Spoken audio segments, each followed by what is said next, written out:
नमस्कार दोस्तों, आज के हमारे इस वीडियो में हम आपको भाई दूज के त्योहार की कहानी सुनाने वाले हैं। दोस्तों, एक समय की बात है। एक बुढ़ी अम्मा थी। उनके एक बेटा और एक बेटी थी। बेटी की शादी हो चुकी थी। एक दिन भाई दूज के त्योहार पर बेटे ने बहन के घर जाने का आग्रह किया तो बुढ़ी अम्मा ने कहा, बेटा, तेरी बहन तो बड़ी कलिया है, वो हर वक्त लड़ती है, तू उसके घर जाकर क्या करेगा। लेकिन बेटे के आग्रह करने पर बुढ़ी अम्मा ने उसे अनुमति दे दी। भाई अपनी बहन से मिलने के लिए घर से निकलता है। रास्ते में उसे नदी मिलती है। नदी कहती है, मैं तेरा काल हूँ, मैं तुझे डुबाऊंगी। तब भाई कहता है, मैं कई साल बाद अपनी बहन से मिलने जा रहा हूँ, उससे मिलके आने दो, फिर वापस आते वक्त तुम मुझे डुबा देना। तो नदी मान जाती है और उसे रास्ता दे देती है। थोड़ा आगे बढ़ता है तो रास्ते में उसे सर्प मिलता है। सर्प कहता है, मैं तुझे डसूंगा। तब भाई कहता है, पहले मुझे अपनी बहन से मिलकर टीका लगवा लेने दो, फिर तुम मुझे डस लेना। सर्प भी उसे रास्ता दे देता है। अब वह आगे बढ़ता है। आगे जंगल में उसे एक शेर मिलता है। शेर कहता है, मैं तुझे खाऊंगा। तो भाई उसे भी वही कहता है, मैं पहले अपनी बहन से मिलकर टीका लगवा लूं, फिर लौटते समय तू मुझे खा लेना। शेर भी उसे रास्ता दे देता है। अब भाई बहन के घर पहुंचता है और आवाज लगाता है, देख बहन, 7 कोस दूर से तिलक कराने तेरा भाई आया है। बहन उस वक्त सूत काट रही होती है। तब उसका सूत बीच में ही टूट जाता है। ये मान्यता है कि यदि सूत काटते वक्त सूत बीच में टूट जाए तो जिस बहन के इकलौता भाई होता है वो जब तक सूत पुनः जुड़ नहीं जाता तब तक बोलती नहीं है। भाई बाहर से पुनः आवाज लगाता है। भाई की आवाज सुन जब बहन जवाब नहीं देती तो भाई मन में सोचता है, मुझ गरीब से मेरी बहन बात नहीं करना चाहती। माँ सही कहती थी, मुझे यहाँ नहीं आना चाहिए था। ये सोचकर वह वापस जाने लगता है। इतने में बहन का सूत पुनः जुड़ जाता है और वह भाई को आवाज देती है और उसकी तरफ दौड़ती है और उसे बात ना करने का कारण बताती है। फिर प्यार से और स्नेह से उसे घर में ले जाती है।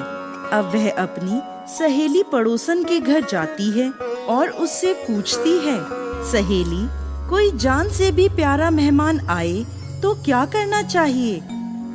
पड़ोसन मजाक में कह देती है, तेल से चौका लगाना चाहिए और घी में चावल पकाने चाहिए। भोली बहन पड़ोसन का मजाक समझ नहीं पाती और वैसा ही करती है। अब ना तो चौका सूखता है और ना ही चावल सींचते हैं। इधर भूखा भाई उससे कहता है, बहन, भूख लगी है, खाना परोस दो। तब बहन बोली, भाई, आज ना तो चावल सींच रहे हैं और ना ही चौका सूख रहा है। भाई ने पूछा, कैसे तो तूने चौका लगाया और कैसे तूने चावल चढ़ाए। बहन बोली, मेरी सहेली पड़ोसन से पूछा था, उसने कहा, जान से प्यारा मेहमान आए तो तेल का चौका लगाना चाहिए और घी में चावल चढ़ाने चाहिए। भाई बोला, अरे मेरी भोली बहन, कभी तेल का चौका सूखा है और कभी घी में चावल पके हैं। तू पानी का चौका लगा और पानी में ही चावल चढ़ा। फिर वह ऐसा ही करती है। जब चौका सूख जाता है और चावल पक जाते हैं तब उसमें घी और शक्कर डालकर भाई को भोजन कराती है और फिर उसके तिलक करती है। कई दिन बीत जाते हैं। एक दिन भाई बोला, बहन, अब मैं घर वापस जाऊंगा, माँ अकेली है। अगले दिन सुबह बहन जल्दी उठकर गेहूं पीसकर भाई के लिए लड्डू बनाती है और कुछ लड्डू बच्चों के लिए रखकर अपने भाई को विदा करती है। सुबह जब बच्चे उठते हैं तो माँ से खाने को मांगते हैं। तब माँ उन्हें वही लड्डू दे देती है। तब वह देखती है, ये क्या, सारे लड्डू हरे रंग के हो गए। फिर वह चक्की में देखती है तो उसमें गेहूं के साथ एक सांप भी पिस गया होता है। वो उन लड्डुओं को फेंक देती है और अपने भाई के पीछे भागती है। रास्ते में एक पेड़ के नीचे उसका भाई बैठा होता है। उसे देखकर भाई बोला, क्या हुआ बहन? तो बहन पूछती है, मैंने तुझे लड्डू बांधे थे, वो कहाँ हैं? भाई बोला, तेरे लड्डू मैंने अभी नहीं खाए, पेड़ पर टंगे हैं, ले ले। वो पेड़ से लड्डू उतारती है और वहीं गड्ढा कर उन लड्डुओं को गाड़ देती है। फिर अपने भाई को सारी बात बताती है। भाई बोला, बहन तूने एक बार तो मुझे मौत से बचा लिया, लेकिन मैं पीछे कईयों को साई देकर आया हूँ। और बहन को सारी बात बताता है। वो दोनों वहाँ बैठे बात कर ही रहे होते हैं कि बहन भाई से पानी मांगती है। भाई बोला, थोड़ी दूर एक तालाब है, वहाँ से मैं अभी पानी लेकर आता हूँ। बहन बोली, मैं खुद जाती हूँ और पानी पीकर वापस आती हूँ। वो पानी पीने तालाब पर पहुँचती है तो देखती है कि वहाँ एक बुढ़िया बैठी है। वो उसके पास जाकर उससे पूछती है, माँ तुम यहाँ क्यों बैठी हो? तब वह बुढ़िया कहती है, मैं विधाता हूँ, एक बहन के भाई की तांत गढ़ रही हूँ। तब वह पूछती है, माता वो कौन भाई है? तब विधाता कहती है एक भाई जिसके प्यार में उसकी बहन ने सांप की हत्या कर दी। बहन सोचती है, ये तो मेरा ही भाई है। वह घबरा जाती है और विधाता से पूछती है, माता उस भाई को इस श्राप से बचाने के लिए क्या करना होगा? विधाता उसे बताती है कि उसकी एक बहन है। जब वह उसे गालियां दे और उसकी शादी होने तक यदि वह हर घात को टाल देती है तो उसका भाई बच सकता है। वो तुरंत अपने भाई के पास जाकर उसे कहती है, भाई मैं तुझे माँ के घर तक छोड़ने चलूंगी, लेकिन रुक, मैं अभी आती हूँ। और वो शेर के लिए मांस, सांप के लिए दूध और नदी के लिए ओढ़नी लाती है और दोनों भाई बहन आगे बढ़ते हैं। रास्ते में उन्हें पहले शेर मिलता है।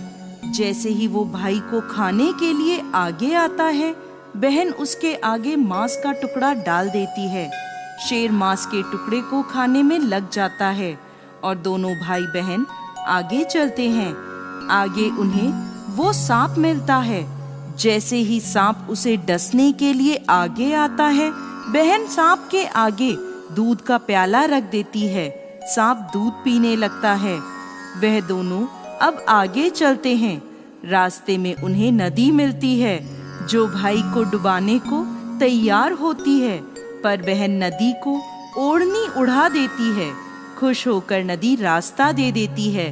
अब वह दोनों भाई बहन आगे बढ़ते हैं और अपने घर पहुंच जाते हैं। बेटी को देखकर माँ खुश हो जाती है, पर बहन उसी समय भाई को गाली देने लगती है। तब माँ बेटे से कहती है, इस कलिया बहन को क्यों ले आया? तब भाई बोलता है, माँ बहन तो बहुत अच्छी थी, पता नहीं घर आते ही इसे क्या हो गया। थोड़े दिनों में भाई का रिश्ता आता है। तब सब कहते हैं, बहन पागल तो है पर भाग्यवान है। पर जब ससुराल वाले सगाई की मिठाई लाते हैं तो बहन कहती है, इसकी मिठाई क्यों बांटते हो, पहले मेरी बांटो। कई बड़े बुजुर्ग बोले, इसे भी भाई के साथ बिठा दो। सगाई शुरू होती है। वहाँ आग लग जाती है। बहन को तो पता ही था कि उसके भाई की घात है। उसने तुरंत ही वह आग बुझा दी। अब कुछ दिन बाद शादी के कार्यक्रम शुरू होते हैं, परंतु बहन हर समय भाई के साथ रहती थी। जब भाई की निकासी होने लगी तब बहन बोली, अरे इसकी निकासी क्या करते हो, पहले मेरी निकासी करो और इसे पीछे के दरवाजे से लेकर जाओ। बहन के इतना कहते ही आगे का दरवाजा टूटकर गिर जाता है। सब कहते हैं, भले ही बहन कलिया है पर बराबर भाई की जान बचा रही है। जब भाई फेरों में बैठता है तो फिर बहन कहती है, इसकी जगह मैं फेरों में बैठूंगी। शादी के बाद जब दूल्हा दुल्हन की रात जागती है तो बहन कहती है, इसकी नहीं, पहले मेरी रात जगाओ। कई लोग बोले, बीच में पर्दा लगाकर इसे भी साथ में सुला दो। रात में जब भाई भाभी सो जाते हैं तब वहाँ एक सांप आता है। बहन तो तैयारी में ही बैठी थी, वह उसे पकड़कर टोकरे में रखकर सो जाती है। आज वह कई दिनों में निश्चिंत होकर सोती है। इधर उसकी माँ सोचती है, बेटी के उठने से पहले ही मेहमानों को विदा कर देती हूँ, वरना फिर शोर मचाएगी। जब बेटी उठकर देखती है घर में कोई नहीं दिखता, माँ से पूछती है, माँ सब मेहमान कहाँ चले गए? तब माँ कहती है, बेटा सब मेहमानों को विदा कर दिया है। तब बेटी कहती है, माँ सब मेहमानों को वापस बुलाओ, तभी मैं विदा होऊंगी। उसके कहने के अनुसार माँ सभी मेहमानों को वापस बुलाती है। तब वह माँ से कहती है, माँ आज के दिन के लिए ही मैंने पालने में पूत और चूल्हे पर दूध छोड़ा था और पागल हो गई थी। मेरे इस भाई पर 7 घात थीं, वो टालने के लिए मैं ऐसा कर रही थी। उसकी यह बात सुनकर माँ और भाई बहुत खुश हो जाते हैं और सबसे पहले अपनी बेटी को विदा करते हैं और उसके बाद सभी मेहमानों को विदा करते हैं।